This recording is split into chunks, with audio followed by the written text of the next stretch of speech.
me. It was I was reading this book right around the time of the next phase of my career, and in 2020, I was, excuse me one second.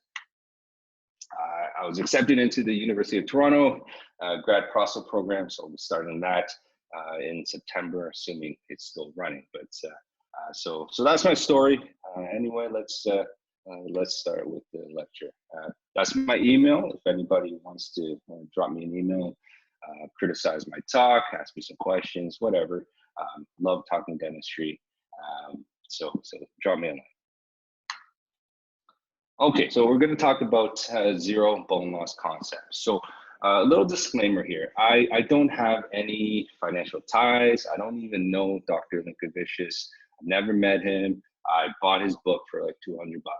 That's it. Okay, but I highly recommend this book. If you're placing implants, just doing the surgical part, read this book. If you're only doing the prosthetic part, read this book. I think this is it's an absolute must for those who are doing implantology. Okay, so now I'm going to give you a shortened version of it. Obviously, I can't touch everything in an hour, hour and a half, however long this lecture is. But these are concepts that I've somewhat indirectly have been doing already, and then now it's changed the way I will proceed. Once we get back going, hopefully I'll be able to implement some of these concepts as well. But it does make a lot of sense. So my pitch to him: buy his book, please. Okay. So we'll start with a quote, and I apologize, I got to move this little. Okay. I'll start with a quote by Dr. Linkevicius. Okay, and he's a prosthodontist from Lithuania. No one factor is the most important to ensure crestal bone stability. It is the combination and interaction of factors that determine the outcome. Okay, and what you'll find in this lecture is that it really is a combination of surgery, it's a combination of prosthetics, it's a combination of periodontics and biomechanics. So there's a lot of layers to this. And it's funny because implantology is notoriously so closed, right? Doctors kind of want to claim it for themselves. And I think implantology needs to open up. I was at a lecture once by Dr. Picos, and he says, for the GPs out there, you're kind of in a unique situation because you get to understand both the surgery and the prosthetics. Okay, and so he called it a hybrid dentist. And I think this is where Dr. Linkevicius is going, is to understand it's not enough to just be a surgeon. It's not enough just to be the prosthodontist. They're so intertwined. So we'll start with a couple basic concepts. These are not concepts that is really new to anybody here. So what is zero bone loss concept? Well, it's really about not losing bone around your implant. I think this is pretty much a given. Crestal stability around an implant when the bone has not receded or been lost. Okay, so we don't want to lose bone, but I don't want to, misuse that term zero bone loss, when in fact there are many times when we actually want bone loss. Okay, but we control that bone loss. Okay. And he refers to this as stable remodeling. Refers to the presence of some bone loss that stops after some time and does not proceed further. And I could think of many situations where this happens. Immediate anteriors, where we're placing the implants subcrestally, right? So we can get an emergence profile that's adequate, right? Those that are doing edentulous implants in the lower mandible will oftentimes sink those implants quite a bit and reduce bone. So we are controlling that remodel. What we don't want, though, is progressive bone loss, right? We don't want to lose stable bone. We want the stability of bone. We don't want to continually remodel. Okay. So one of the factors, okay, so you'll see in this presentation and in this book that we're touching on every aspect of dentistry here, okay? But what's really unique about implants is that we have this instrument, right? We have the implant itself. And we have to know what our, this instrument that we're screwing into people's jaws, right? But I think there's a bit of a disconnect here where we don't delve deep into understanding the design factors and how it affects the biology. So I, for some reason, really gravitate to implant design. That's why, Elaine, if you're listening, we're going to design an implant together one day. I think implant design has a bigger factor on biology than we give it credit for. Okay, how many times have you heard, all implants, they all integrate, right? I'm sure you've heard it at lectures, you've heard it tossed around, and it's somewhat true, but we want to delve a little bit deeper. Okay, so we're going to talk a little bit about implant design factors. Okay. So why do we want to discuss implant design? Well, I'm sure everyone's heard the name Dr. Thomas Albertson. He's famous in the implant world because he really worked with Brandemark, and he was instrumental in understanding implant surface texture and a lot more. Just search his literature; it's extensive. So he made a couple of points in a paper that he wrote, and it makes sense to this concept. Okay, so the first one he says is, you have to realize that oral implants are but foreign bodies, and that this fact explains osseointegration as a protection mechanism of the tissues. I think what we're trying to imply with implants is that we kind of want to sneak an implant in. We want to trick the body into believing that it's there. Okay, that's not reality. There is no tricking the body. The body knows it's there. It's understanding how the body responds to the implant. Okay. Now, given adequate stability, bone tissue and soft tissue is formed around titanium implants to shield them from the adjacent tissues, right? So it's the body's reaction to the implant. That's what we're interested in. Okay, that's understanding that is key to implant success. Okay, any foreign material placed in bone will be rejected, dissolved, resorbed, or demarcated with a dense layer of bone to protect nearby tissues, right? So that's interesting. I mean, obviously we can't dissolve an implant or resorb an implant, but we can certainly reject it, right? If you look at figure B, you'll see a picture of soft tissue integration. Why does that happen? I still to this day never can understand why my implants fail. They do fail. I can never figure out why exactly. Okay. Certainly they're demarcated with bone when they're successful. Okay. And I like this term because it's understanding how bone interacts with the implant that's important here. It's why short implants work, right? I hear a lot of people kind of talking about short implants, when to use them, when to not use them, how to use them. It's different, right? But the reason it works is because it's a protective mechanism, right? It's that dense layer of bone on short implants that allow them to work. Okay, I'm not going to talk about short implants, maybe another talk, Shem, but short implants, it's the way it reacts to bone. Okay, so let's talk about factor one. Okay, the first factor he talks about is polished implant surface. Okay, now implants these days are not really polished anymore. Okay, there's a trend towards roughened implant surfaces, and I get that. Okay, but this implant has been a classic. I've never actually placed a tissue level before, but this is a Straumann tissue level. It's been a mainstay for Straumann for so many years. It's a great implant system. Okay. But remember, the first implants were not roughened, they were polished, okay? And what do we learn from that? Right. So the studies show that there is bone loss around a polished implant surface, okay?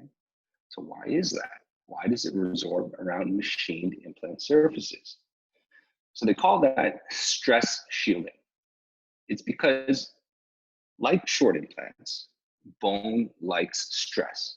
Not too much, not too little, just the right amount. Okay, so they call it stress shielding. So what that means is on a smooth surface, there is no interaction between the bone and the titanium surface. So it gets non-functionally resorbed, okay? So non-functional bone resorption, okay?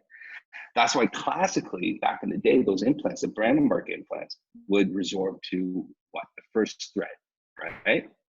Because that thread is what is giving the load to the implant, okay? So back in the day, they would expect that. They would plan for that. All right, so that's what that looked like there. So they would be polished, there'd be an external hex, and resorb down to the first thread. Okay, that was their normal protocol. But nowadays, we're moving away from polished implant surfaces. So we have to understand this surface, right? There's a lot of science going on right now on implant surfaces, right? Not just the implant, but the abutments as well. We have zirconia implants now, and that's changing the game again. So a lot of science, but basically, I don't want to get into all the details here, but you know, there's the topographical, chemical, mechanical, and physical properties of the implant surfaces that have an impact on the hard and soft tissue, okay? And generally speaking, what we're talking about is bone likes rough surfaces, generally speaking. It's that dynamic load, right? Not too much, not too little. Osteoblasts proliferate better on a roughened surface, okay? So there are plenty of studies that show that. Damn, Chang, 96 people now. Well done, my friend. Originally, he says, it was small talk, right? So anyway, so generally speaking, bone likes rough surfaces. Soft tissue likes smooth surfaces, and biofilm likes rough surfaces. So why does this matter? Because now we've got multiple different multiple tissues with multiple surfaces that need to interact. And how do they need to interact? And where do they need to interact? Okay, so we'll touch on that. Okay, so takeaway from this: do not place implants with a polished collar below the bone level. Makes sense, right? However, a polished surface may attract less plaque and promote better tissue response, and we'll discuss that later. Okay, so understand your weapon of choice. That's the main takeaway. So factor 2. This part was drilled home for me. This was such a big topic where I studied implants. It's about the microgap, the implant abutment connection, okay? And why that's so important to bone levels. Okay, and the shuttle to Elaine, this is on the left, you'll see an ankylosing implants, one of the dense spines. This is a classic implant, and it changed the game in my opinion. Okay, so this study, if you've done enough implants, you'll come across this video. This is such a classic study. There's a backstory to this that I think we should all know, is that this was purposefully hidden from the public for some time, okay? Because it showed the deficiencies of implant design. Okay, so let's play that. This was done at Goethe University, where I did my master's in implantology. Okay, and so what you're seeing a micro CT of an implant that's embedded, and a load, a tangential load, is placed on this implant. Okay, and what you're seeing is what they call micro movement. Okay, our implants are loaded constantly when we chew on, and I suppose we expect them to be solid, right? But these are all machined tools. They have, they take load, but they will deform. And so every implant design has a certain amount of deformation. And what they notice is that certain implants will deform more than others. Okay, so we'll talk more about that. Okay, so factor 2, the microgap. Okay, all two-piece implants have a microgap. Okay, the microgap is the junction between the abutment and the implant, right? And it has been positively associated with crestal bone loss. Okay, so, but why do we then have a two-piece implant? Okay, we have it because it's more prosthetically flexible, right? We want to have an ability to interchange these abutments to the implant, so we can have better aesthetics, put different types of abutments for different types of prostheses. So there is an advantage there, right? So the two problems that occur with the microgap is one, bacterial contamination. If you go back to that video, you'll see that those gaps, okay, they kind of pump, right? So inside an abutment, for those who have removed old, flat on flat connections, you can smell that connection, right? Once you remove that abutment, that odor just comes right to your face. Okay, that's bacterial contamination, right? So imagine that constantly being rocked in and out of the implant. Okay, let's call that pumping effect. The second problem is the micro movement, the movement itself. Okay, what does that do to the tissue, and how would the bone respond to that movement? Okay. Just 1 second. There's too many people joining now. I can't see my screen. So what they say about conical connections, and most implants now are moving towards a conical connection, right? That they're bacterial free, and they're not, but there's less bacteria, okay? And the studies show that the smaller the abutment angle, so the cone fit, okay, the smaller that is, okay, the more stable the connection is, and therefore there's less micro motion. Okay? I think we placing implants now, we understand this concept, right? That smaller abutment can cause some problems, right? It's not always easy to use, right? Cold welding, right? The implant system I use, called the Megagen AnyRidge, it's so welded together, you cannot remove that abutment by hand. I need a special driver to pop that loose and then remove it, right? But what this does, it changes the mechanics of the implant now, right? So the thinner the abutment, yes, the thicker the wall of the implant could be, but now we have to look at the screws and how thin can the screws get. So there are mechanical issues that come into play, right? The other problem is that there are notoriously difficult to splint together. Doing bridges on an ankylosing implant, difficult, okay? And then there's emergence. The thinner the abutment, does that affect emergence?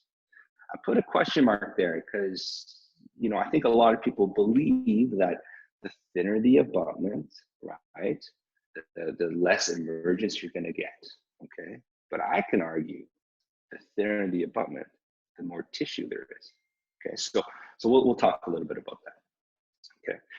What is clear in the literature is that movement is detrimental to the bone and tissue, okay? That's, Sham, I think somebody's writing on my screen there. I'm not sure if people can see that or not, but, oh, thank you, yeah, that's fine. So movement is detrimental to the bone and tissue, right? And the one clear takeaway is this, is that conical connection should be placed subcrestally, no other type of connection. So the question now that stems from that is, what's a conical connection? Now, there's some debate about this, and you'll have to talk to your implant company and do a little bit more research, but conical connection can mean anything from a 2-degree taper to a 45-degree taper. That's a big range, right? 2-degree taper, like a bicon that has a press fit, like a true Morse taper, to a 45-degree taper, like a BioHorizons, okay? The BioHorizons will claim that that's a conical connection. I think it's pretty clear that the more tapered it is, the tighter the connection is, okay? So less dependent on a clamping force, okay? So, and the reason that's important, as I said, we want to prevent that micromotion. Now, am I saying that BioHorizons is a bad implant? Not at all. It's how you use it, where you use it, that's more important, okay? Perfect. Okay.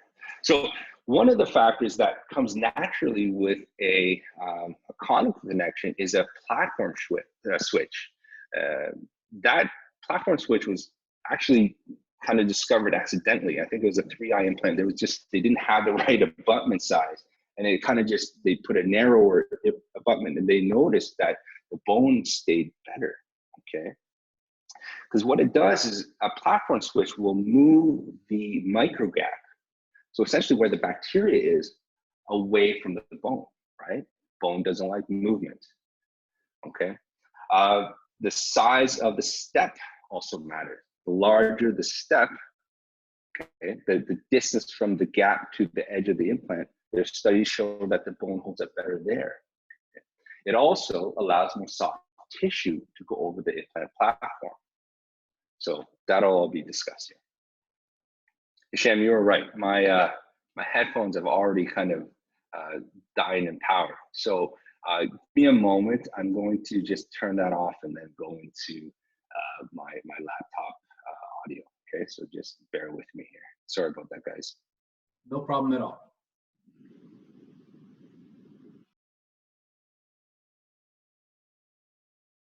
While we're waiting for Steve, I just wanted to make a quick announcement, and I did put this on the chat group, is that tomorrow at 3 p.m. we have Dr. Goff-Su coming in and speaking to us about full mouth rehabilitation. After that, the following day, we have Dr. Manisha Jindal at 12 p.m. She'll be talking to us about orthodontics, and we'll be finishing off the week with having Vic Jindal talking to us about the current current condition in dentistry and the outlook of what things are going to look like post COVID-19. It should be a very good one, and we're looking forward to that one as well. Steve, are you good to go? No, I think we're still waiting on him. Yeah, can you hear me now? We can hear you now. Perfect. Okay, sorry about that, guys. Okay, so let's move on to, I think I talked about this slide already. Right, so what we're trying to do is create stability of that implant, right? So pumping effect, bacteria gets into the tissues, right? And we want to prevent micromovement because tissue, bone tissue, soft tissue does not like movement, okay? And this concept is really about homeostasis. The body doesn't want this type of change. So what we want to try to do in implantology is make sure that there is little movement, little change as possible. Soft tissue, hard tissue, homeostasis, okay? Okay, so here are two implants, right? On the left, a Dentsply ankylosing implant. On the right, a BioHorizons 45-degree conical connection, okay? So you can see there's a significant difference, right? Which is a better implant? Okay, there is no better implant. What it is, well, Elaine, you might disagree, but it's how you use this, okay? They will behave differently in the tissue, okay? And the implant companies will have to compensate for this particular design, okay? If you look at the BioHorizons, they no longer make this implant this way, okay? And they took away that, that bevel in a way. Okay, you'll see at the top there that there is a 45-degree bevel. Those can actually break, and they had to change the type of titanium that they use. They use the not a commercially pure anymore, right? So they have to add a material that has been shown to have a bit of an interaction with tissue, right? So understand your implant. Now I'm going to pick on Nobel a little bit. I mean, who doesn't like to pick on Nobel a little bit, right? So here are three Nobel implants. On the left, this is the Nobel replaced with the conical connection. In the middle, the Nobel replaced with a trilobe connection. And on the right, an external hex. This is a Nobel Speedy, okay? And they all behave differently. So this is the Nobel Speedy. This is the external hex. So we'll start there. This particular implant design is still on the market.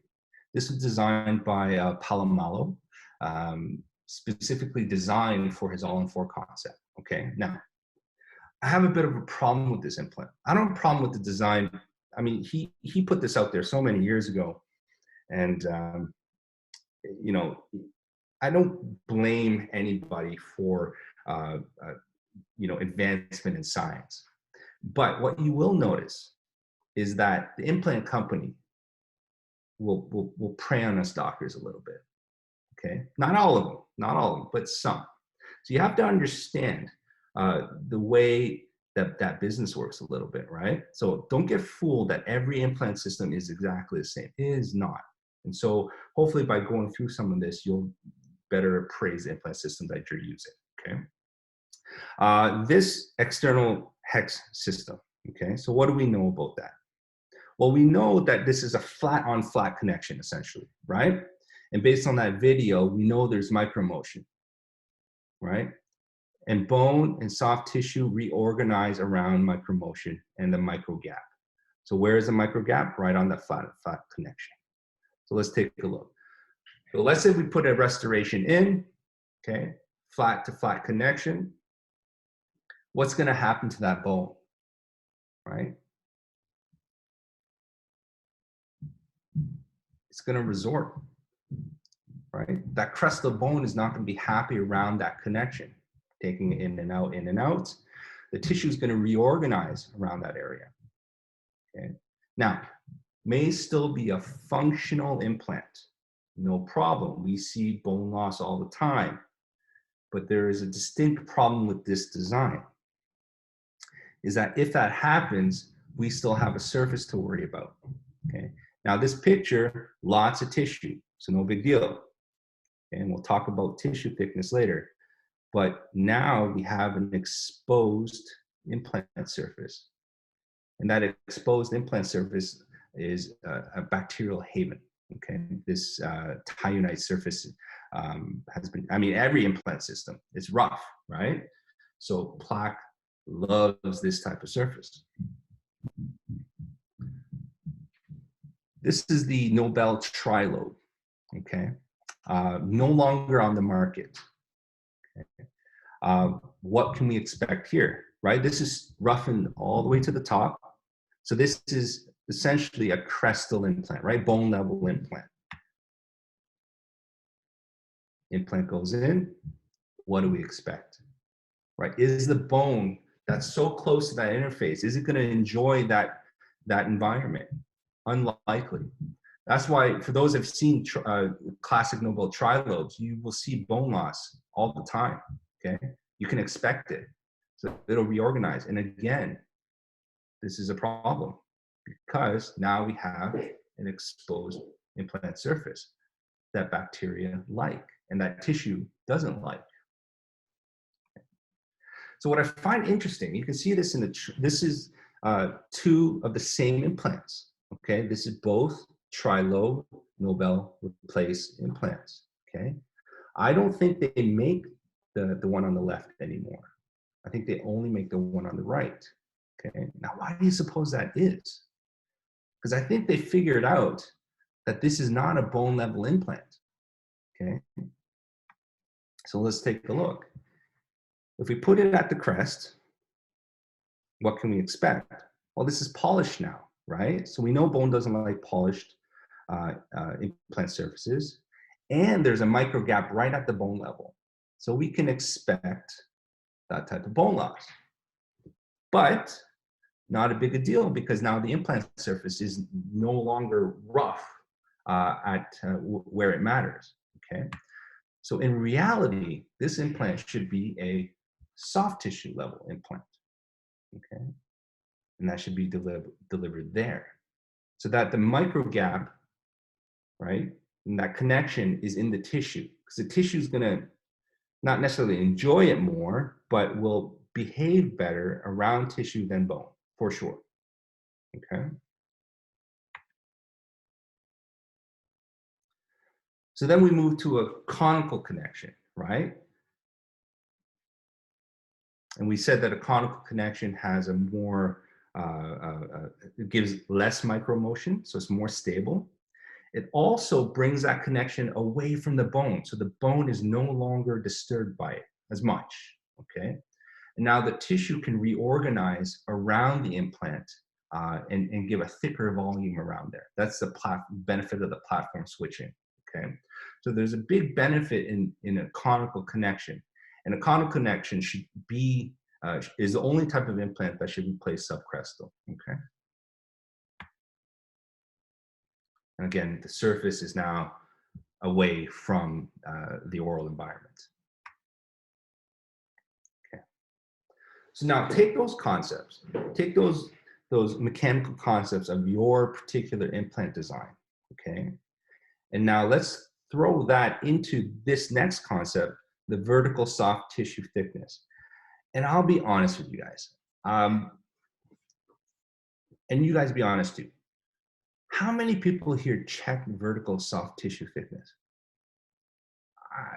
I mean, for years, I never checked this, man, right? And I cone beamed everybody, but I never truly checked this, right? I check buccal thickness, for sure I check buccal thickness. But does buccal thickness of tissue, is that what correlates to biologic width? No, it's a vertical tissue, right? So I'm a firm believer now. So Azim gave me my first opportunity to do a lecture. Thank you, Azim. And it was on guided surgery. And I do a lot of my surgeries guided. And I hear a lot when I do my lectures on guided surgery is that, you know, it's just the method of putting an implant into bone. And it's not. I think what guided surgery is it's about opening the information for you to see better. Okay, there's tools that this technology gives you so you can see the environment that you're dealing with. Okay, and one of the advantages of cone beam, okay, is looking at vertical soft tissue. Okay, these are both implants that I did. Okay, look at the one on the left. Okay, premolar region. Look how thin that tissue is. Can you guys see that? The yellow line is the outline of the cast, the scan model, okay? And then obviously you can see the bone crest. Now you can measure how much tissue that is. Now, if you go back and you take your implant, whatever implant design that you have, and put it in that range, okay? You're gonna start to now see where your implant design affects your tissue, okay? We'll get more into this. And now look at this. This is a molar region. Look how thick that tissue is, over 4 millimeters, right? So now I'm feeling pretty good. This implant site's got a lot of tissue for me to work with, okay? And we want tissue. If at the end of this talk, if we could just kind of, if everyone could let me know how many actually check vertical soft tissue, I'd actually like to kind of get a count. There are almost 95 people now, Sham. If we can, I just want to get a sense of how many people did or did not. So if you could give an answer, yes or no, on vertical soft tissue, that'd be, it's just a kind of an internal study that I want to do and see how often. Steve, I can set up a poll right now. Can you be more specific? What is the question exactly? Just so the question is, go ahead. How many people specifically looked at vertical soft tissue, not horizontal, vertical soft tissue in their implant site, okay, and actually measured it? I'd like to see. Okay, consider it. It could be that I'm the only one that didn't check it, so I want to be sure. Okay, thank you. Okay. So why is that important? Well, it's about biologic width, right? And we talk about this a lot. And what I've come to learn after reading this textbook, I'm not sure I really understood biologic width very well. But I think I have a better understanding. Now, admittedly, I'm not a periodontist, and if Tina, if you're watching, thank you. She's a periodontist, she's an expert. I will probably butcher this, so I'll appreciate any type of criticism afterwards. So please feel free to let me know. But biologic width, in a sense, is protection around your implant, right? Okay. Oh, sorry, let me go back. And that's the vertical soft tissue component. Right. Sorry, having some computer issues here. Just bear with me 1 second. The joys of doing things online. Okay. So the function of the peri-implant tissue right, is to maintain that homeostasis we were talking about, right? The internal environment, that's now challenged because of the dental implant, right? Vertical soft tissue is the aspect of soft tissue in the involvement of the biologic width. Biologic width is a protection mechanism. I think that's the key part, right? It's that protection mechanism. And not all tissue protects as well as others, right? Some tissue thick and healthy, others thin and just doesn't give that level of protection that other certain tissue do. And it's variable among people, right? Steve, would you like me to launch the poll now? Sure, yeah, go for it.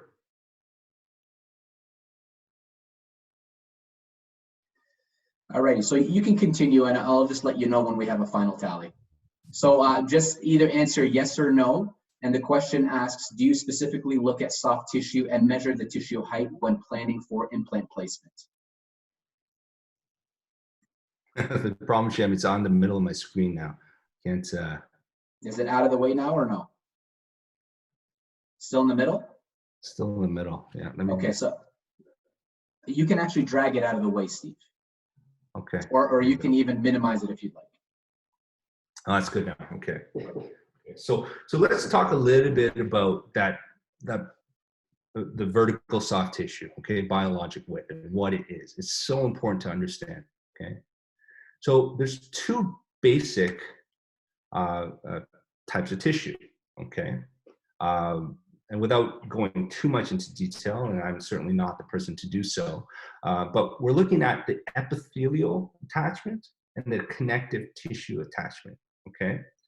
It's about, on average, and depending on the study that you see, 3 to 4 millimeters. So in this case, 3.8 millimeters is what he quotes, okay? So let's talk a bit about the epithelial attachment and why that's so important, okay? So break it down into sulcular and junctional, okay? All in all, about 2.14 millimeters, okay? The sulcular epithelium resembles non-keratinized tissue, like an extension of the oral epithelium, okay? The junctional epithelium, and you'll hear this many times in this lecture, is the junctional epithelium that's important. It's what attaches to the implant surface. And we've heard the term hemidesmosomes, right? Okay, the junctional epithelium is the attachment that appears to be the barrier to the oral environment on an implant. And then the other tissue is the connective tissue, okay? And routinely, it's about 1 to 1.5 millimeters, okay? It tends to reestablish very quickly, scar tissue-like, okay? It's constant, okay? And this becomes important as well.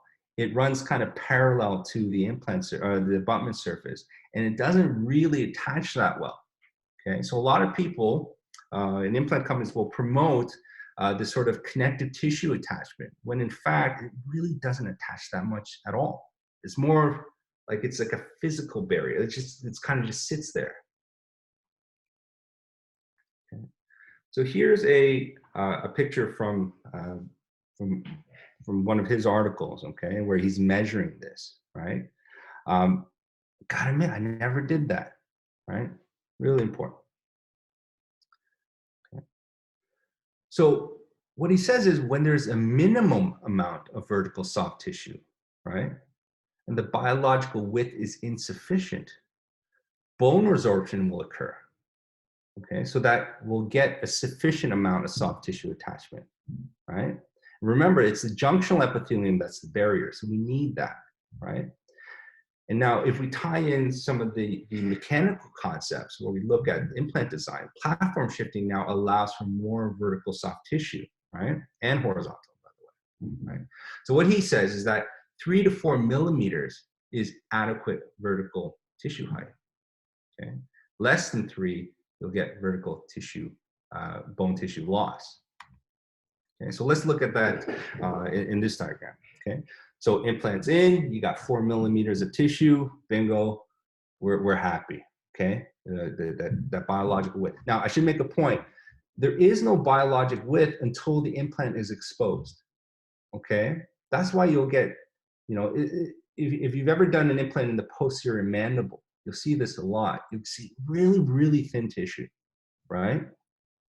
So, and then, you know, the implant companies will tell you, oh, this is a bone level implant, right? So I've seen tissues like 1.5 millimeters, so thin, but still a bone level implant. So what do?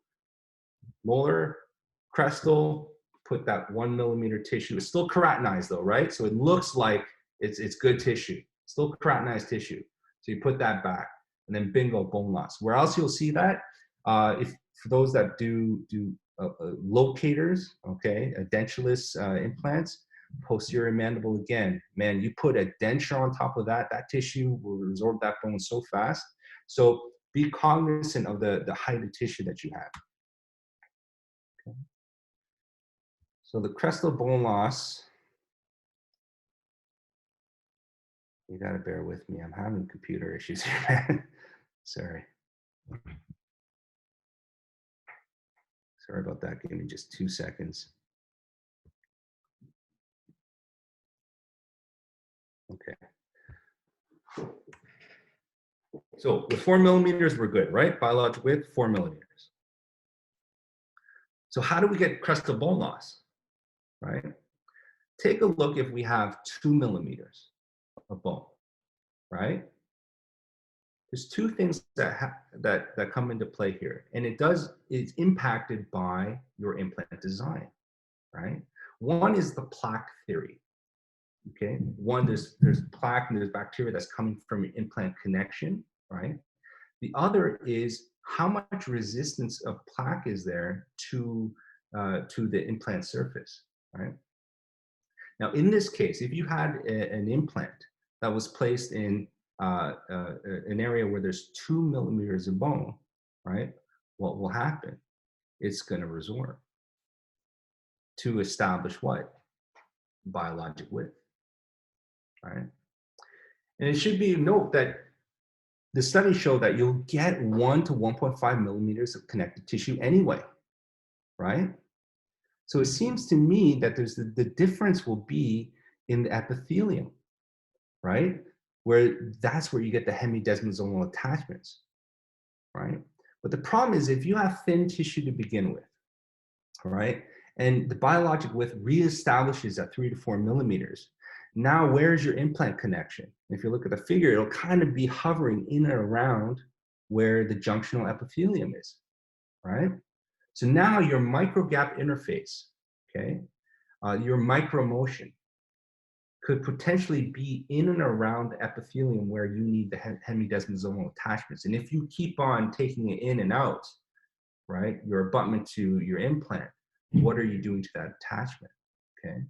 So that's why it's so vital that you understand this vertical soft tissue volume, that measurement. It's biologic width. Okay? And I should mention, if you have, so let's say you have 3 millimeters, right? 1 to 1.5 is connective tissue already. So that leaves potentially 1.5 that's junctional epithelium, the part that attaches to the abutment, right? A portion of that is going to be sulcular in nature, right? So that leaves just a thin barrier between the oral cavity and the implant surface.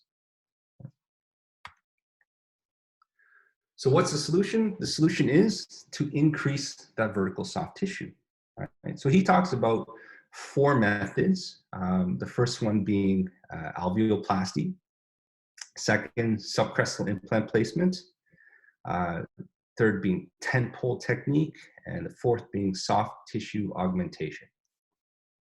And I'm not going to get into the details of this. You got to read the book, right? So, but just to give you an overall concept of what this is. Okay, alveoloplasty. Now, truth be told, I don't do a lot of alveoloplasty in dentate sites, partially dentate sites, mostly in edentulous, right? And the benefit of an alveoloplasty is it allows you to move tissue to where you want it, okay?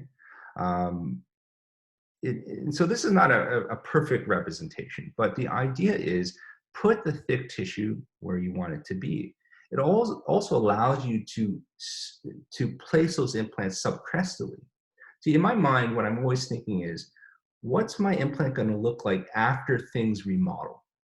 Okay. I want keratinized tissue buccally and lingually. I want to place my implant subcrestally. I want the remaining bone to protect my implants, right? So that's by removing bone, you're going to get sort of this inherent tenting event, right? And you'll see in a later slide here how that can be effective on a single site. My go-to is really subcrestal placement. And for me, I use a conical connection implant. I place every implant subcrestally. I honestly cannot think of one where I don't place it subcrestally. I purposely want 1 to 2 millimeters of subcrestal placement. In certain cases, like an immediate anterior, you have to do subcrestal, right? So you want a good emergence profile. So let's talk a little bit about a subcrestal placement. So here's a case I did a while back. This is a lower anterior, I believe. It's kind of zoomed in here, right? If you look at it, you'll see where the bone crest is, right? And the green lines outline where it resorbed to. Of course, the bone is going to resorb. This is that controlled resorption we're talking about, right? It's going to go down to established biologic width, right? There's a certain amount of tissue between the bone crest now and the abutment because of the platform shift, right? So we're controlling that. But let's look at the vertical. If I were to place this crestally, we'd have a bit of a problem here. So let's look a little closer. If I go crestally, I only have 1.8 millimeters of tissue. And we can expect biologic width to reestablish, right? So now, well, I always place it subcrestally anyway, but this now gives me an adequate amount of vertical tissue. Now, this is part of that case as well. And this is not about the grafting portion, but you'll notice here, this is an old technique. I don't do this anymore. This is a sonic weld. Anyway, that's beyond the point. What you'll notice here is this is, for those that do grafting, this is kind of a nice site, isn't it? Right? Because the graft envelope, right? We have the canine and the incisor that gives this nice little pouch, right? Why do people always talk about grafting inside the graft envelope? Because the body doesn't want to have this excess amount of tissue. It's going to resorb. One of my mentors once told me, the body doesn't like hills and valleys so much. It likes things kind of flat, right? So that's why we always sort of tend to graft within a graft envelope. Now, if that canine wasn't there and the canine evidence wasn't there, this would be a much harder graft to do, okay? So the reason I bring this up is not specifically about the grafting. It's about, okay, so there's another view, right? You can see where the peaks of bone, I've got a nice little pocket for me to put my allograft into. But there is that envelope that we're talking about, right? I don't decorticate that much anymore, but for this particular case I did. I think it's kind of dense cortical bone. There's the allograft, membrane, and then 6 months later, we put the implant into position. Okay, but the reason I talk about the graft envelope is, sorry, let me go back.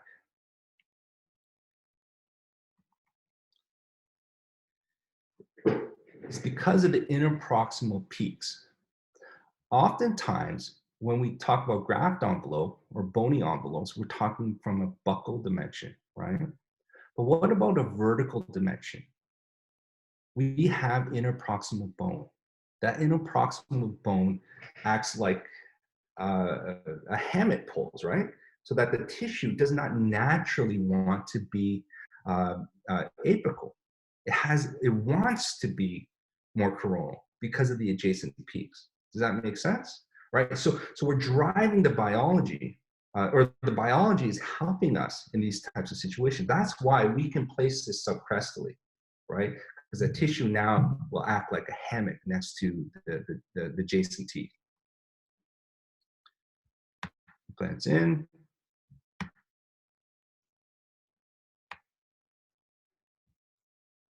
Impression. Look at the tissue, lots of tissue, right? Now that clefting there, to be honest, if you look at the teeth next door, the hygiene, not the greatest. I think I had to scale this just to take this picture. Okay, and you'll see that graft envelope, right? Even if I were to have grafted buccally, 3 millimeters, 4 millimeters, likely it's just gonna resorb back to this volume anyway. So I want you guys to think about that from the vertical dimension as well. What happens if you have two teeth that are very close together, right? You're gonna have some protection. What happens if you have two teeth that are further apart? You're not gonna have that same type of biological resistance, right? So we'll see how this sort of plays out. We'll see that tissue, that bone tissue will go down to the platform, right? And there's the final crown. Now here's sort of another example why vertical height is so important, okay? Quad 3, look at the prosthetic space here, right? There's virtually none. So even if I go to place the implants crestally, I'm kind of screwed here because I'm not gonna have any room for my prosthetic. But at the same time, I'm now establishing my biologic width by placing it subcrestally, right? So, one alternative could have been to cut the bone down, right? I think I did a little bit, but I didn't want to do it too much because I'm trying to control the resorption here, right? So interproximally, chances are you're going to get a little bit of a bone loss there, right? But the tissue is now going to sit and protect as much until it starts to remodel. Okay. So it brings me to, subcrestal placement. One of the criticisms is, well, the connection is still so deep. What happens there, right? And so some smart people thought of a different concept, and what they called it is the one abutment, one time. And the idea is we don't really want to disturb the connection between the connective tissue, the junctional epithelium, and the bone, because again, it doesn't like movement, doesn't like the microgap, and we want to bring that more coronally.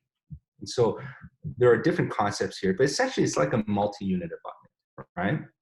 And what happens is they bring that abutment and it's there to stay, okay?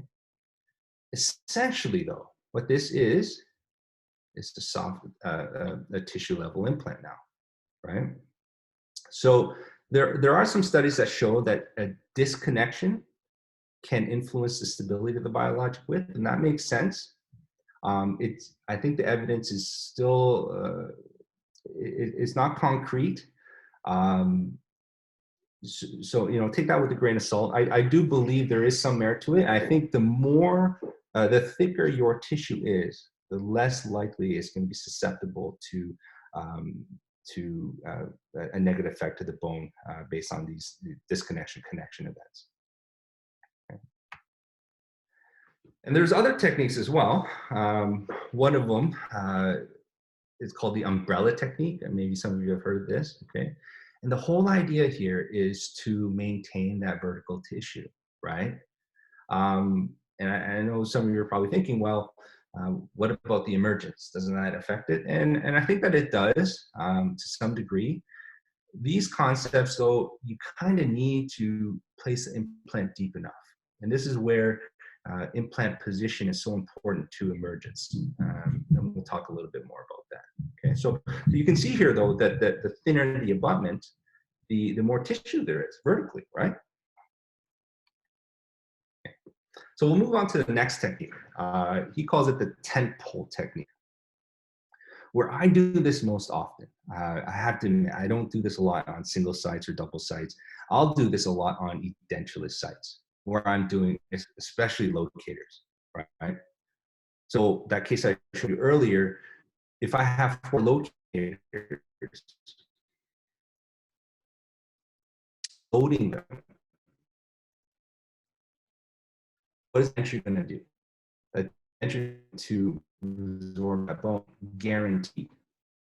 So if you're placing implants in the bone, and you have tissue, and you're putting a denture on top of that, right? You're going to get resorption. So one of the ways I get around it, make sure that having tissue in the bone, is I'll do a whole technique. Usually what it is a totally covered. And so even if there is that resorptive effect, that abutment is going to preserve tissue and protect that bone, okay? In the context of zero bone loss concepts, what he's talking about is, so look at figure at E and F, okay? Figure E and F. Look how thin that tissue is. What he's doing here is he's putting that healing abutment and then closing over top, and that coagulum is going to turn into tissue. And he's done studies to show that. Okay, so I think that's a really neat technique, a simple one at that. Now, I'm going to show you. So if you look at figure A and B, okay, and we talked about that hammock effect, right? The envelope. Take a look at that tissue, that technique, right? That tissue has a propensity to be held higher now. So you're going to get a little bit more vertical. Okay. And then figure C and D, that's a technique I like the most, is a subcrestal placement. And as it reorganizes, yes, it will take some bone with it. However, you'll get that vertical soft tissue. Okay. And then lastly, and again, admittedly, you know, my soft tissue skill is not the best. You know, we'll talk to Tina one day. So my vertical tissue augmentation skills need a bit of work. And funny enough, I kind of did this technique by accident. So this vertical soft tissue augmentation, for those that do PRF, you guys do poncho techniques all the time, right? Where you're doing a PRF membrane, punch a hole, you put a healing abutment, and you close the tissue over top. Acts as a nice little barrier.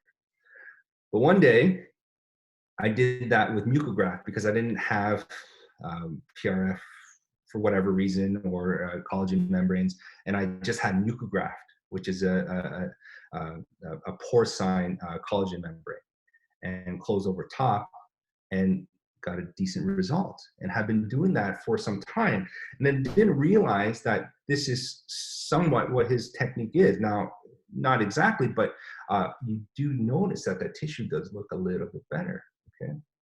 So Linkevicius has done studies on the type of tissue that he uses. He uses, he's done studies on autogenous, allogenic, and xenograft, and funny enough, his studies show that porcine xenograft had the greatest effect in vertical. We're not talking horizontal, but vertical soft tissue gain. And all the other ones had some effect for sure, but not quite as much. That's why he recommends a xenograft membrane. I think now they have, Geischlich has mucograft, but something that's a little bit more robust is the FibroGuide. I've never used it, so if anyone's used that, let me know how that looks. So as I said, all materials can be used, auto, xeno, allo, whatever you like, okay? But he recommends porcine. So, you know, I'm sure for those that like to do autogenous, you know, it should still work, but the concept still remains, okay? You can do this single or two-staged. So that's kind of nice, but you do have to make sure you release the tissue adequately. So you are gaining volume, right? So, you know, whatever technique you need to do to get a little bit more release to prevent that compression of tissue, okay? And you want to gain 3 to 4 millimeters of vertical soft tissue. He did mention, though, that above 5, you're running a risk of having some peri-implantitis concerns, obviously for cleansability issues. And again, it depends on the area, but yeah, 5 millimeters, greater than that, you want to be a bit careful. Okay. So, and then lastly with tissue, there's still some debate about attached keratinized tissue around the dental implant. Now, the literature actually, there isn't a lot of evidence to correlate KT to implant survival or bone loss or recession. But the general consensus is have it. Okay, I think the perios in the group will agree. I see it. You need to have KT.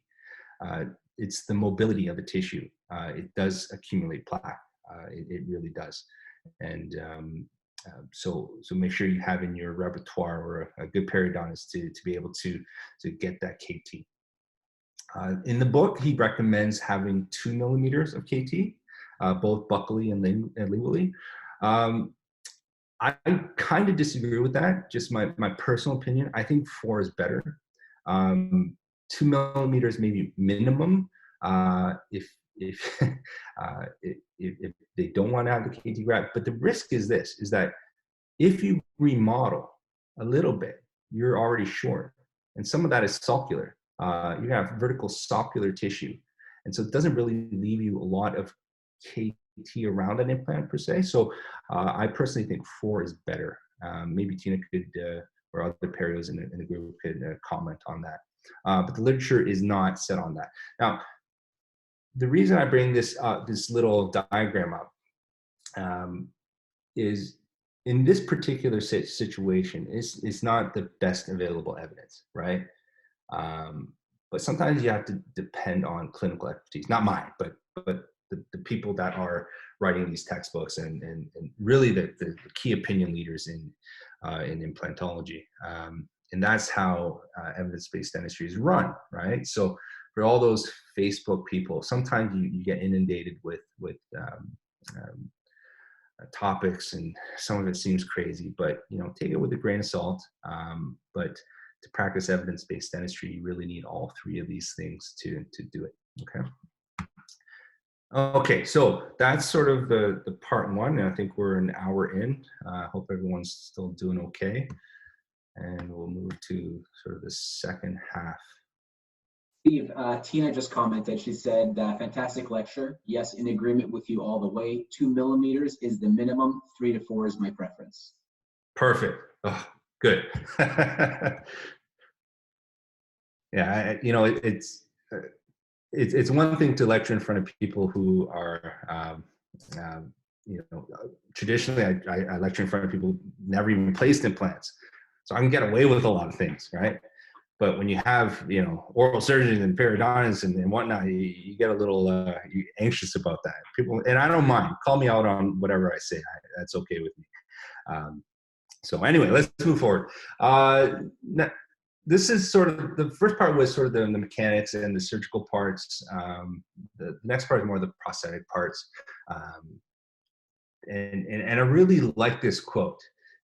In his book, he says, "Nothing destroys the work of a good surgeon as easily as a poor prosthodontist." And I can vouch for that because I place my own prosthodontics on my implants that I place. And it's certainly true.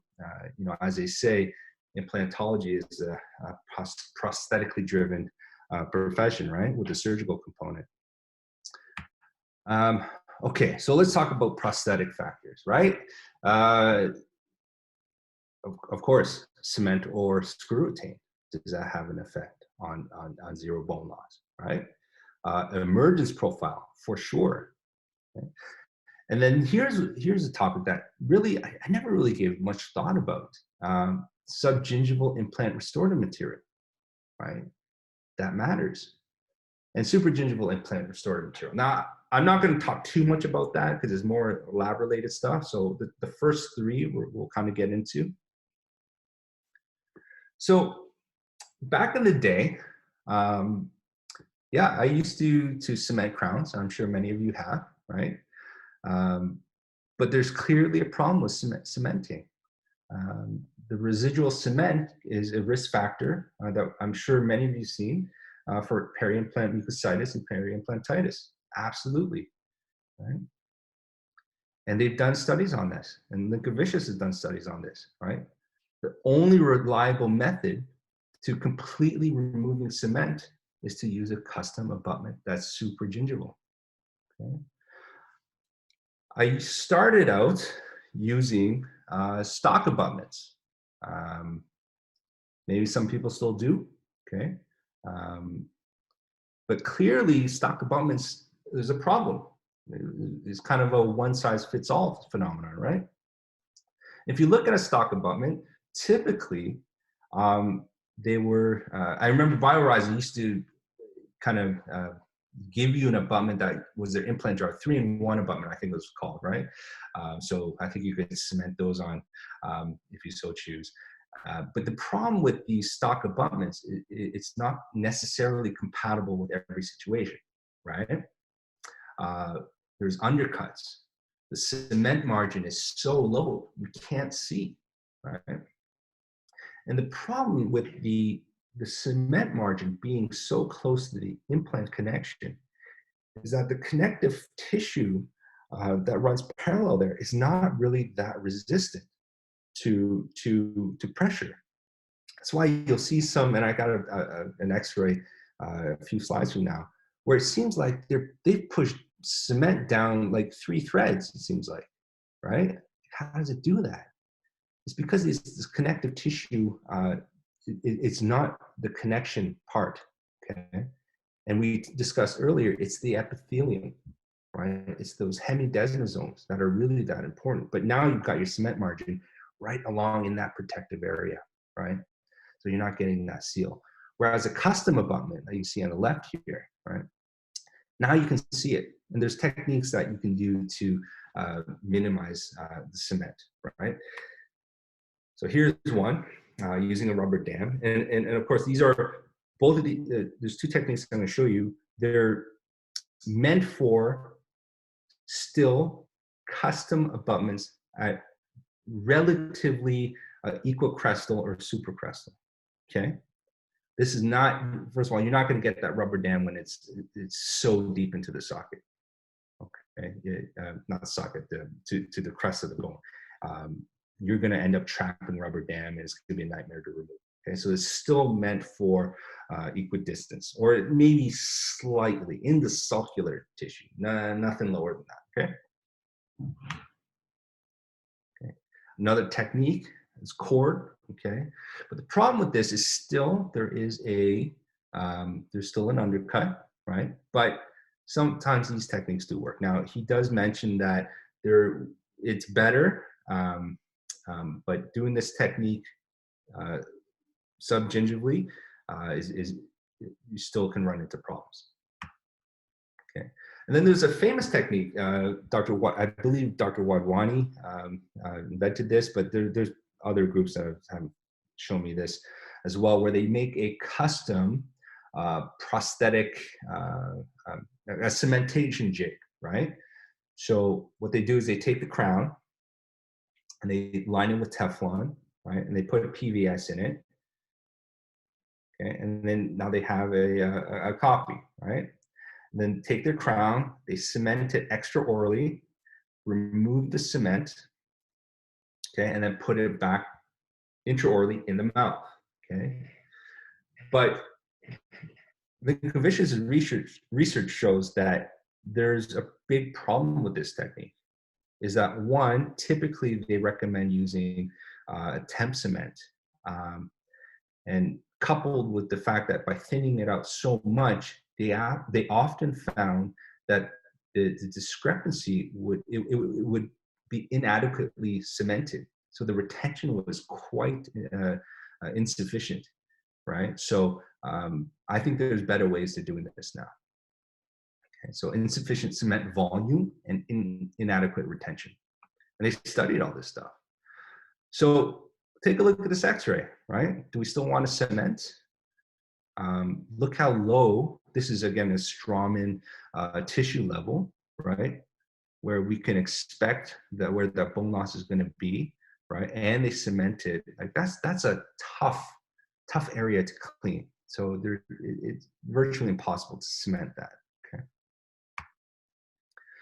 Now, the solution is, well, don't cement. But there are advantages to cementing, by the way. Okay, I'm not going to touch on all of that, but there are advantages to cementing crowns. One kind of neat concept that is not exclusive to Nobel, by the way, but I'm just showing you Nobel's, is the angulated screw channel, right? Where you can convert a cemented to a screw-retained axis. It's kind of a neat concept. Now, Nobel's have got still some mechanical issues because the abutment is still so short. But I think that some of the other companies, I know Dentistry has they can use it with their Atlantis abutment. So it is quite nice. Okay. And then lastly, there's what's called a screwmentable technique, right? Where you're coupling both cementation and so screw retained and cemented. Best of both worlds kind of thing, right? So the first thing is, so obviously on the left is screwmentable, on the right is the traditional screw retain. The left, you are delivering the abutment first, torque that down, and then cement it intraorally or extraorally. But at least it's retrievable in most cases, if you, in particular, if you have an angulated screw channel, right?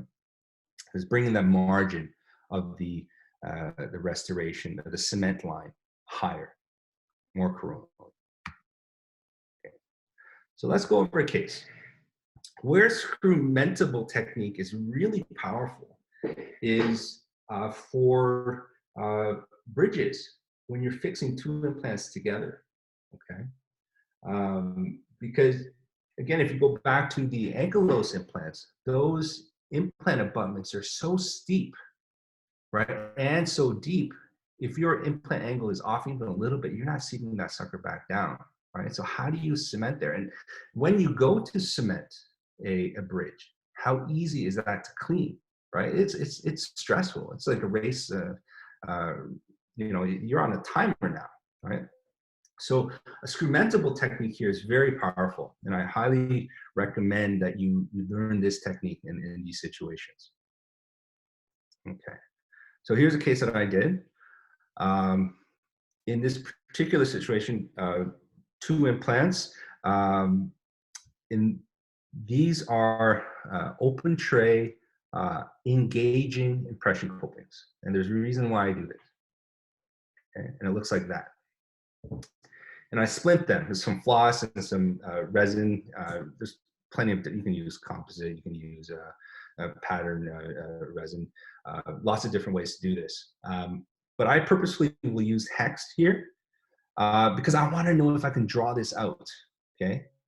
So impression copings are seated, right? So with the hex, if everyone's with me here, the hex elongates the impression coping, right?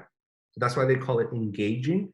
Makes it harder to remove when it's splinted and the path of direct the insertion is off, okay? The reason I do this again is if it's hexed, both of them, right? In the impression phase, I take that back. Before I take the impression, in this phase here, where there's a jig, it's splinted together. If I can remove this here, then I know when I go to cement the final crown, I know I can remove it there. Make sense? So now let's say here, now these implants were parallel enough that I could remove this in one piece. Okay, so it gives me peace of mind. But there are times when it doesn't, right? And if it doesn't, what do? Right? Well, you cut the jig. Easy enough, take burr, cut it in half, right? Take one of them out, cut the hex there, rejig it. Now take it out, okay? Oh, still doesn't. Take the other one, cut that one, okay? Now, the other option is to go both non-engaging, right? Certainly, you can do that. But for me, there's something to be said about cementation of the abutment when it's hexed. So if they're both hexed, right? That means you've probably done this, you know, freehand. If you're like a zine, your implants are so parallel anyway. I need to do this guided.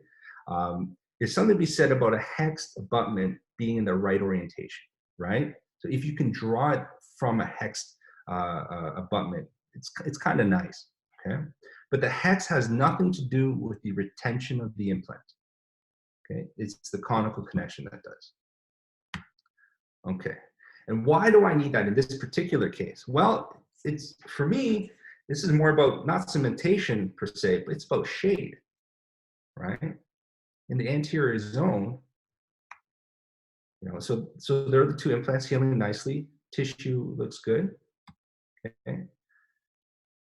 How many people think they can get that on the first try using a shade tab?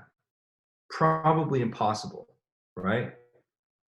Right? You're not going to go from that to that just on a couple photos, right? So you need to be able to cement this, but it's a bridge, and cementing a bridge is a pain in the ass, right? So I'm going to do a screw-mentable technique here, right? So I prevent cement sepsis, right? And if you get cement sepsis on a single implant, for sure it's more likely to have it on a bridge, right? Okay, so the abutments go in. And now, because I know this is retrievable, my lab, I can tell them to be a little bit more subgingival, right? And why do I want it to be a little bit more subgingival? Well, because I don't want that to show. I don't want that to show. I want to hide that margin the best way I can. And I believe one of these was an angulated screw. I can't remember for sure. But these are now completely retrievable, right? Screw retained, but it's cemented in the mouth. Screw-mentable technique. When it came to the final, okay, my lab gave me non-engaging. Fine. On a bridge, once I see the abutments, okay, they give you a little jig, or the bridge could be the jig itself. Okay, it gives you the orientation of the abutments. All right? And there's the final result. So, everyone with me so far?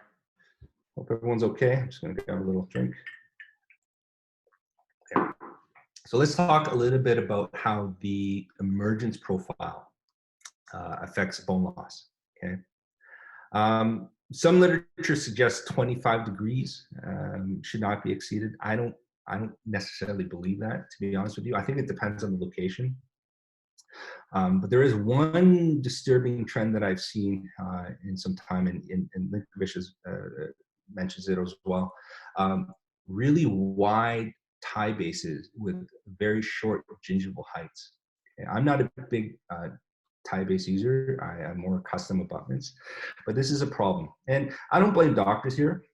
I blame implant companies. And I think they, you know, it's, obviously there's more logistics to this than I probably am privy to, but you know, it's a recent event that different tie base heights came about, right? So I've seen quite a bit of these short tie bases that can be a problem. And this has to do with emergence profile, right? And emergence profile is not such a little thing, right? Emergence profile, you have to consider biologic width. You have to consider bone levels. Where's your bone peaks? You have to look at implant depth. You know, the deeper the implant, your emergence is going to be different, right? And based on your implant design, where are the contact points, right? How does the emergence affect the aesthetics, the papilla, and how does that affect the cleansability? And to get that cleansability and that papilla just right, how much are you going to compress that tissue, right? And then where are you going to cement it, and so forth, right? So there's a lot going on with emergence profile. Steve, and, yeah. Sorry to interrupt. While you're on this topic here, in the previous case, Dr. Stephen Diana asked, so you torque the abutment and cement it intraorally? That was his first question. And his second question was, that does not address the excess cement issue of cementation intraorally. it does allow retrievability. So it does, in the sense that because the margin is super gingival, okay? So Linkevicius' study showed that when you are super gingivally cementing, okay, and now, you know, you're gonna be careful with how you load this. I'm not, you know, touching on that so much, but when you put the implant in, you're retrieving it to clean the cement. Sorry, I may not have made that clear. So when I put the abutments in and I seat the, so it's hand tightened. It's not completely torqued, just hand tightened. And then I cement the crown in, the bridge in, okay? And then I remove the whole thing as a whole, okay? And then I redeliver it. So now I've cleaned the underside of the bridge. Does that make sense? Yeah, his additional comment was, I was of the understanding that scrementable meant cementing extraorally and putting the abutment crown complex as a unit, which I think you just answered. Yeah, you can do that too. You can do that too, once you confirm everything. But what I find with, and why I like hex, right? The problem with non-engaging, you still can get a bit of rotation on the abutment, right? And in this particular case, that's what I found, right? So the lab didn't feel, even though I confirmed it, that I could remove it in and out with the hex was removed. So both of these were non-engaging, right? So imagine you have a little bit of discrepancy and you go to cement that extraorally, and then you go to bring that intraorally, you're gonna have a discrepancy, right? Even more so because it's non-hexed. Does that make sense? So you don't have to do it extraorally. You can do it intraorally, remove it, and then, so for singles, for sure, it's a beautiful technique, right? Make sense? Thank you, Steves. Okay. Dr. Diana, I'm happy to chat more with you after, if need be. Okay, so, okay, and then we're gonna talk about the S-curve, okay? So the S-curve, you know, the umbrella concept, I'm not a huge fan of, because I think there's a slightly better way, and kind of do with S-curve. I've got a different term for it. We'll talk a little bit about that. But the reason emergence, one of the factors is you need gingival pressure, right? And with gingival pressure, it's balancing, right? How much pressure is enough? How much is too much? And the first piece of advice I'll give you is maximize the volume first, okay? I think a lot of people are keen on putting pressure on the tissue right away, right? And sometimes that will impede tissue growth, right? A certain level of gingival pressure is necessary for sure, because you want that contact on the tissue. It's needed for epithelial adhesion, right? But too much pressure will disturb tissue homeostasis and potentially cause remodeling of that biologic width, right? So one thing that I do is I will try to always deliver implant restorations with no freezing, if possible. And it kind of gives me an idea of how much is too much, right? And custom impression copings and whatnot. So there's a lot to this. Sorry, I can't talk too much, get into too much detail there, but important, that gingival pressure. You know, too little and you don't have enough contact and you're gonna have gaps everywhere, right? It's not cleansable, right? So in certain cases, you wanna consider narrow healing abutments, right? Like in that bridge case that I showed you, I purposefully used the narrow one. Why? Because I want more volume and it's on a bridge and I can control emergence profile, right? So on a maximum volume of tissue, right? In other situations, you want to maintain, right? With wider healing abutments or custom healing abutments or attempts to maintain that tissue, right? So sometimes you, so it's this phrase, right? You've got to know when to hold them, know when to fold them, right? Because I think one of the things that's not in the book is different concepts on how to maintain bone, like immediate implants. This should be part of that book. And I think I'm happy that I got to listen to Azim's talk. is that I think immediate implants should be considered a zero bone loss concept. Why? Because when you temporize the tissue properly, you're preventing tissue reorganization to some degree, aren't you? Right? That temp is holding that tissue volume. And we know when we don't have a temp and we don't have an immediate implant, what happens to that bone and tissue? It resorbs, right? So here's a case that I did. This case was actually socket shield. I'm not going to talk too much about this, but another concept on preserving bone, right? Using the roots. So this is a double socket shield. This is know when to hold them, right? Because this, I had extracted roots, the pillar there. I want to hold that tissue, right? Best that I can.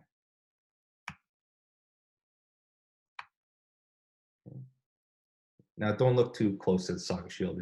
There's errors in this, but we won't get into that today. And that's what that looks like, right? Because you want to maintain that tissue, right? You push too much, you're going to lose that papilla, right? If you go back here, if you look at the temp, you want to make sure you open that up. The tendency is to, if you want to close that too much, you're going to squeeze that papilla, and you're not going to get that that adhesion. Okay. There we go. And what I'm seeing with these implant designs and why that is so important to the tissue compression is I see a lot of this. And we've all done this. You do enough implants, you will have an x-ray that looks like this, right? It's a narrow site for sure, but look at the mismatch, right? Can you appreciate that a flat-to-flat connection may have a little bit more difficulty in seating? Not only that, you should have a design of a healing abutment or impression coping that flares at an appropriate distance, right? It drives me crazy when I see implant designs where they have impression copings and the minimum impression coping width is wider than the implant itself, right? It drives me crazy. So there should be consideration for this tissue compression and emergence, and it does matter, okay? Right? This is that short tie base we're talking about, right? Where is that tissue going to remodel there? Okay, over time? Probably lower. Will it make a big deal? Well, maybe not. Maybe that type of remodeling is okay, right? How about here, right? Look at how steep that the abutment angle is, right? And this one, that's threaded pretty good, probably roughened to the surface as well. And, what happens if that connection, you get a little bit of bacteria down there and boop, goes down the implant. Okay. So here's an interesting one. The last few, not my cases, but, and I hope I don't come off as criticizing. Believe me, you do enough implants, you're gonna get failures and get some funny things that happen to your implants. They've certainly happened to mine. But I use this just, we should all learn from each other, right? So this particular case, the doctor was looking at, on the left, make a beautiful custom impression coping. And then got that on the right. And you can see the discrepancy. If that custom impression coping is a match for the implant tissue, then it cannot possibly look like that on the right. But let's be honest, why this happened is because the tie base was made too short. At the time, probably the only kind that they had, but they wanted to use tie bases because maybe this is a zirconia or lithium disilicate abutment and it's more aesthetic, right? So these mismatches is a bit of a problem. Now, when this remodels, who knows what can happen there, right? Maybe still work out okay. But the idea is we don't want to lose bone. Because when you have a change in the architecture, you're driving the biology to remodel, right? And that can be a dangerous thing sometimes. Okay, here's another case. So, it looks to me like this implant is almost placed at the tissue level. Okay, I suspect it's not correct, but I can tell you that this angulation is a problem, right? I think we can all see that. But let's look at what that looks like in clinically or radiographically. So you can see that this very, very steep angle of that tie base and right up to that the interface, okay? And a 45-degree angle, chances are you're gonna get some bone resorption if this is done subcrestally, which it kind of looks like it is, okay? So now, it doesn't mean it will, right?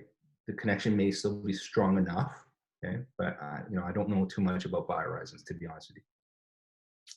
But let's look at the emergence profile here. So let's assume that's where the tissue is, the tissue volume, okay? Subcrestally, okay? This is what he made as a temporary abutment, okay? A very, very steep angle, right? Another steep angle. This is what I call the S-curve, right? It's the hourglass, right? So sometimes people have a problem with this. I think because they feel that with the other design, outside of the fact that that's just where the margin is, they have to place that there, right? That they want to push it out because they feel they're going to get a contact, or they're going to push that tissue out to contact. And I'm going to tell you now, in my opinion, it will have a negative effect on the contact, not a positive. Okay. So can we all agree that the contact, and you know, Tarnow's study is famous for this, that it's a reflection of the distance between the bony crest and the contact point, right? Not so much the immediate tissue right next to the abutment, right? And so that's what an S-curve would look like there, okay?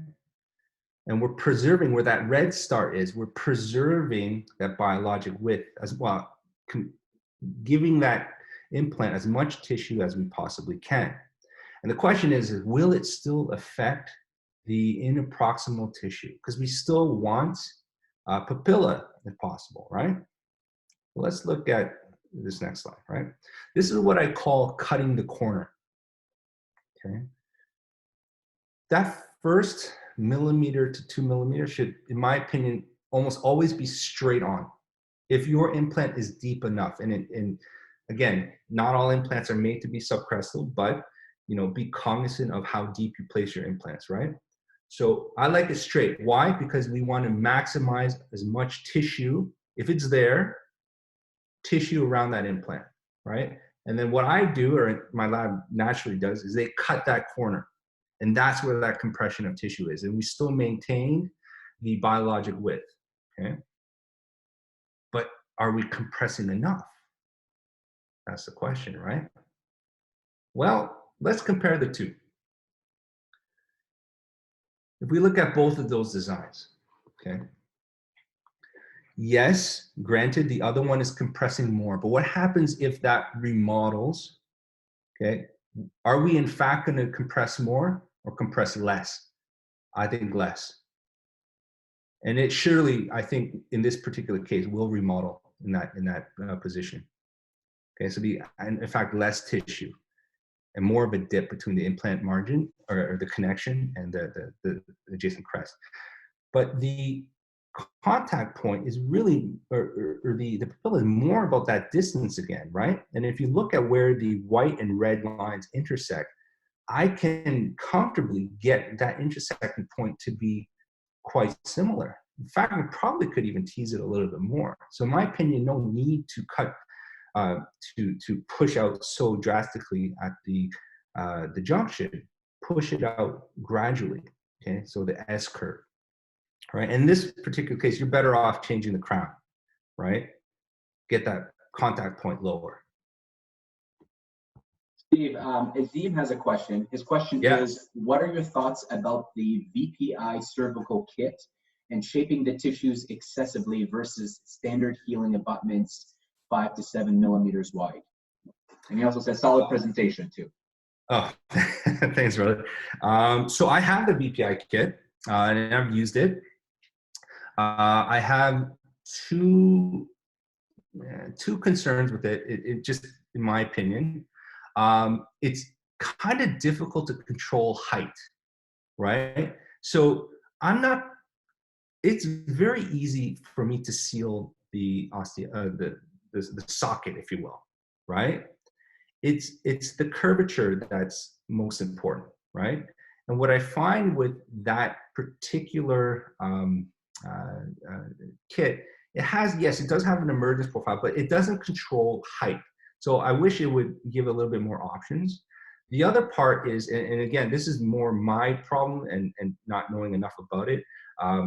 You know, composite is not necessarily the best material to be subgingival. It's actually quite rough, in my opinion. And I know they glaze it and whatever, I think you can, but you'll see later in my lecture, I don't think personally that that's a composite is the best choice. Now, I know what you're saying. Thinking, we do it anyway, right? We do immediate implants anyway, and we do composite. Yeah, because there's a trade-off. We want to preserve, we want to hold that tissue, right? So if you're using a custom abutment, fine, maybe you don't have any other option. But when you're using a healing abutment, you've got a nice, sterile healing abutment that's titanium, which tissue likes. I think, mark my words, I think very shortly they're going to start moving abutments to be out of zirconia, not titanium. That's for another day. So I think, to answer your question, I like it. I think there are some detriments to it, and expensive for what it is. And you can probably just do it with a custom temp. And I mean, Azim, I've seen your temps. You can do this in your sleep. Just my 2 cents. I hope that helps. Is that okay, Chef? That was absolutely. He says, "Thank you. Thanks for the answer." Okay, perfect. Okay, so now we'll get to sort of the last little bit, subgingival materials. Okay, and this may answer Azim's question a little bit, right? To quote Linkevicius again, to choose the best materials, it is necessary to have a functional understanding of the tissues themselves. I'm first to admit it, man, I don't have a very good idea of what materials do to tissue, right? It was never in my mindset. But I'm going to start looking a little bit more closer. Okay, so he talks about 2 zones, the plaque zone and the adherence zone. And we've already talked about this, right? We've talked about the 1 to 1.5 millimeters closest to the implant being the connective tissue, right? Actual fibroblasts organizing around the implant, right? Then the adherence zone, which is the junctional epithelium that attaches to the restoration. That's where the hemidesmosomes are, epithelial attachment. This is the part that when you remove an abutment, you start to see it bleed. Why is it bleeding? Because you're tearing that adhesion and it's vascular, okay? So that's the protective part. And then there's the sulcular part, which is where the plaque will reside, right? So the question, so again, junctional epithelium and sulcular epithelium, right? So the question that he asked is there a material that can reduce the plaque zone and increase the adherence zone, right? And then, well, it brings us to 2 of the main materials that we use, right? Titanium versus zirconia. I will admit here that I don't use zirconia that often. That touches tissue. I mostly use titanium, but now I have to really rethink this, okay? I definitely don't use all zirconia on the right, okay? That's a different issue, a mechanical issue, okay? I'm mostly an anodized titanium custom abutment. But what has he shown? So it's about tissue adhesion, right? Fibroblasts versus epithelial cells, right? So the fibroblasts we talked about is that 1 millimeter zone right above the implant, right? And it's kind of loose. It's not really, it's like scar tissue. It just kind of sits there. It doesn't penetrate into the implant. It just sort of organized parallel around the implant, right? That's that zone. And it's constant. It will reorganize to that most of the time.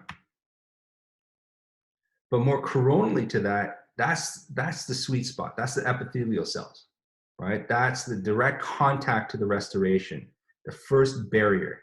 Junctional epithelium, that's where the hemidesmosomes will attach to the implant surface. So with that logic, so there's the attachment. I showed you that slide before, okay? We want a material that will better attach to the epithelium, right?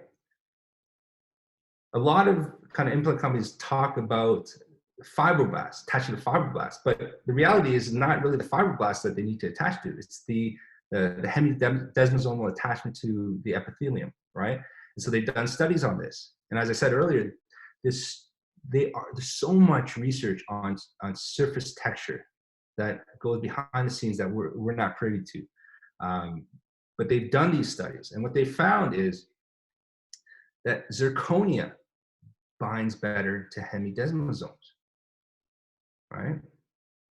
And on top of that, zirconia has, there's less adhesion from bacteria, right? Because zirconia, you can polish really, really high, okay? It's the most polishable material that we have in dentistry, okay? And it doesn't corrode. You know, I should also mention that there was a study by Dr. Wadhwani. He famously talked about reusing healing abutments, right? So the problem with that is that there is a physical attachment to the titanium. And that when you remove that and you sterilize it, there's still going to be remnants of tissue there, okay? And then when you go back to put it in place and on a new patient, are you going to get the same type of adhesion of hemidesmosomes? Unlikely, because you've got a contaminated surface, right? So it's about the surface connection to adhesion to the tissue, right? The other part, zirconia doesn't corrode. Excuse me, right? So if titanium, and you've seen this when you sterilize titanium and you get like a different sort of look to it, you know, there's some corrosion there. And will the tissue bind to that material as well as a pristine surface? Unlikely, okay?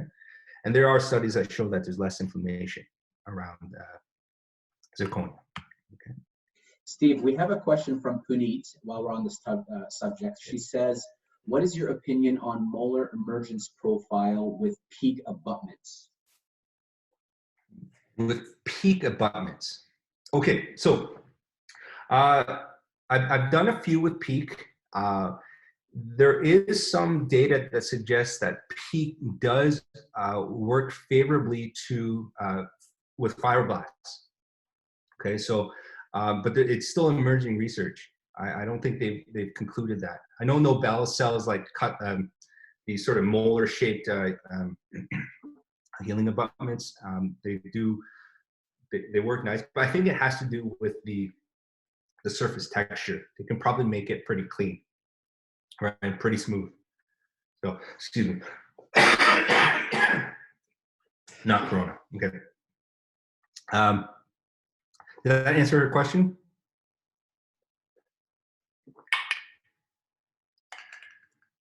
Yes, she did. She says thank you. Okay. And lastly, it should be noted that it's the low surface energy, right?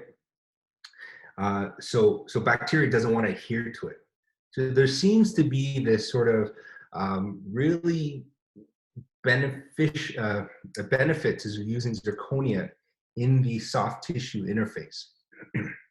Now, I don't want to confuse that with the interface at the implant level. Okay, that's for another day. At the implant level, there's more mechanical problems that we have to deal with. So anyway, we'll stick with just the tissue, okay? And then I'll leave you with this last slide. because I know there's probably a lot of CEREC users here. So I think, you know, for you guys, listen up to this part. Maybe you're already doing this, and I'm not entirely sure what your protocol is, but the studies show that epithelial cells, the part in that junctional epithelium, the part that protects the implant, that seals, does not adhere to veneering ceramics. The glaze is actually quite rough. Okay, so if you're doing tie bases and EMAX, okay, so you want to be careful there. And so what he recommends is don't glaze it. Okay, that subgingival portion, okay, just polish it. Now he has a protocol, you have to read it in the book, to how to polish it. But you may be better off, instead of using EMAX, use zirconia. I think now you have that ability to make abutments out of zirconia. Chang, correct me if I'm wrong. You can do now, you can mill using CEREC zirconia abutments? That is correct. Awesome, awesome. So don't glaze that, polish it, okay? So what they found in terms of biocompatibility, zirconia is the best, right?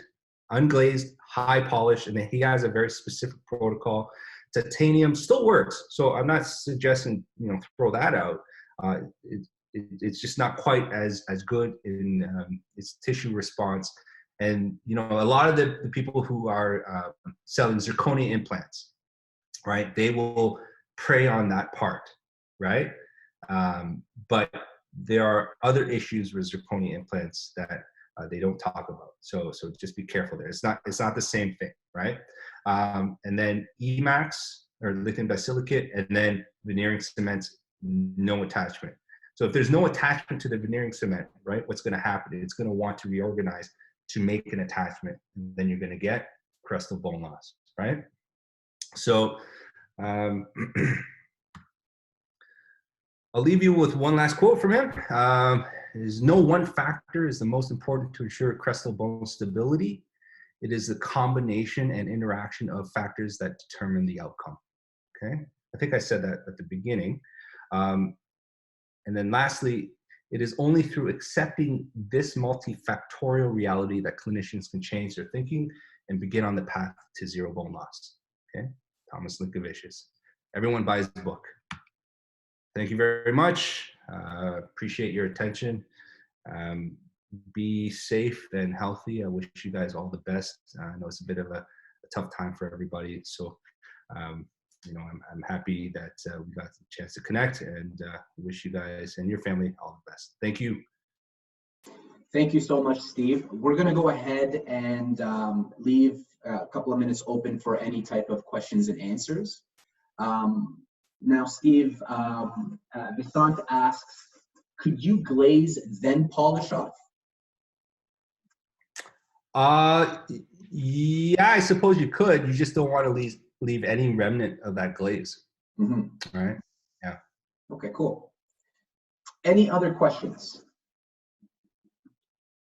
Mike Ma says, can you elaborate more on the one abutment, one time concept with multi-units? Okay, so the one abutment, one time. So picture you put an implant in, right? And your first thing is you do a healing abutment, right? Traditional healing abutment. And then what do you do when you go to impress, right? You remove that healing abutment, right? And the tissue around there, you just stripped all of the hemidesmosomal attachments, all the tissue around there has now been stripped from whatever connection that is around the implant, right? Now, if your tissue is thick enough, it's going to be resistant to remodeling, truthfully. And again, if there's proximity of teeth. But if you're not careful, thin tissue, that tissue is going to remodel, right? And you may lose tissue there. So the idea of the one abutment one time is to, once you put the implant in and you put an intermediary abutment, that intermediary abutment does not come out. It stays there, okay? So whatever attachment, detachment that you're doing is at the tissue level now, okay? And so you're not stripping any of those fibers. And they've shown where, you know, there's some x-rays, I didn't put in the presentation, where he puts an implant and the one abutment, and there's bone on the abutment, right? And so if you were to remove that abutment for whatever reason, what's going to happen? The bone's going to die back to the implant connection, right? So to me, it makes sense. However, practically it's a lot more work. Two, stick in the tissue instead. Three, it's a lot like a tissue level, right? I mean, that's the whole point. The tissue level keeps the connection above the bone, far away from the bone. But the problem with that is now you have prosthetic problems, right? What happens if you have to change it, right? So I guess it kind of blends the two worlds. I don't use it. I've heard plenty of lectures on it. I know some people that swear by it. I don't see a huge difference, to be honest. And the literature is not, it's not 100% sold on it. Does that make sense? Hope that helps. Yes, it does. I want to make another quick announcement real quick with regards to tomorrow's lecture. The topic is going to be, this is with Dr. Gotsu at 3 p.m. The topic will be on modern prosthodontic workflow. So make sure you tune in. It's going to be a very, very good one. Steve, the next question is from Dr. Murad, and he asks, Dr. Chang, what is your opinion on the use of two different materials in terms of strength, longevity, elasticity when it comes to titanium implants with a zirconia abutment? Well, that's a lot. Okay, so let me rephrase. So essentially the strength of a zirconia abutment on a titanium implant. So I think the question overall is the use of two different materials in terms of strength, longevity, and elasticity.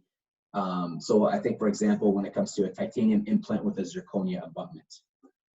Okay, so if you could maybe be more specific, where is the zirconia and where is the titanium? We'll just wait for him to go ahead and. Okay, so let me elaborate a little bit. Go ahead. Zirconia as a whole, right? The reason I never use zirconia, I'm not even sure they make this anymore, zirconia as a connector, right? At the connection interface, right? Is that, I mean, you saw that video, right? The micromotion video, yeah, right? Zirconia has no give, right? What it has is propagation, like the way the lattice works, it can kind of prevent fracture until it doesn't, and then it's broken, right? So I personally don't like zirconia on my implant itself. Mm-hmm. So that's why I would rather have an interface of titanium, right? So the problem there is that, and this is where tie bases become a problem, is that the titanium is more forgiving at the connection, but to put zirconia where it matters in that connection, you need a certain platform with your tie base, right? So it automatically needs a little bit of width. And then you have to put your zirconia, right, abutment. And then you're going to cement your lithium disilicate crown, right? So I understand the concept of the tissue adherence. It might be more protective. But for me, even still reading this, I don't know. I still have to, maybe do a little bit more research. I might still want titanium, highly polished, right? And my lab will anodize it so it can make it pink and make it gold. And I'll use that to get soft tissue adherence, in my opinion. That's just my workflow. And he said you answered. He said you did answer the question, and I think his was more geared towards just fracture, which is good. The next question is for Omar Jajani. He asks regarding the cutting the corner technique. if I understand it correctly, does it help to allow less tissue compression initially, but then more compression long-term as opposed to other techniques? So this is that whole know when to hold it, know when to fold it kind of thing, right? So eventually there's no pressure, right? It's going to remodel. So the idea is, if you're going to compress the tissue and move it away when you have some healing potential, then you're better off not to compress it at all and then compress later, okay? If your goal is to hold that tissue, papilla, right? Once you take out a tooth and the papilla has an opportunity, that's when you want to hold it. Not necessarily pressure, like enough pressure just to keep that papilla there. But like that bridge case, right? There isn't a huge value for me to put a huge healing abutment now, right? Because that pushes that tissue. I had enough KT already. It pushes that tissue away. And understand that when you have a wide healing abutment, right? You're pushing the tissue away from the crest of the bone and the implant, right? So that's why for me, I'd rather have a tall, thin healing abutment. And then when I know I've already prosthetically planned this, I can cut the corner and still get a good emergence profile anyway. Some cases it doesn't work out that way. Sometimes you have to have that emergence, right? So immediate anteriors and whatnot. So there's a balancing act there. My advice, if you're sort of getting into prosthetic planning, draw it out on your computer. Take that X-ray, put it on Photoshop or whatever, and literally draw your emergence profile. And then you'll start to see, you know what, maybe I need to go a little bit deeper, this and that. So there's a lot of nuance to that part. I hope, sorry, I'm not sure I answered that question, right? Omar said that makes perfect sense. Thank you, Dr. Chang. Did you hear me, Steve? Yeah, perfect. Yeah, Omar says, yeah, so I think that's all for all of the questions. Thank you everybody for joining today. It was, Steve, it was absolutely incredible, very insightful as always. We're gonna also be making some announcements for April 14th to the 17th and the 20th and 21st later on, maybe perhaps a Friday.